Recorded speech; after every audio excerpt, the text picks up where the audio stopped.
ដែរអ្នកទាំងអស់គ្នាថ្ងៃនឹងដែរបាទខ្ញុំមកប្រកាសព័ត៌មានអញ្ចឹងណាអ្នកគ្នាព័ត៌មានស្ដីចេញពីក្រសួងណាចាបានថ្ងៃនឹងដែរបុរសណាចាបានបិទ fan របស់គាត់ចិត្ត7 លានអ្នកជាង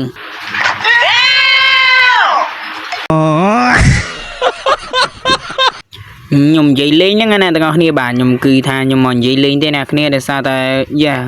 ប្រហែលថ្ងៃនេះគឺខ្ញុំផុសវីដេអូគឺធ្លាក់ view ខ្លាំងមែនតើមិនដឹងថាអ្នកគ្នាបានរត់ចោលខ្ញុំទៅដល់ណាអស់ទេអ្នកគ្នាបាទគឺថាវីដេអូខ្ញុំផុស2 ថ្ងៃម្ដងអញ្ចឹងណាអ្នកគ្នាដោយសារតែ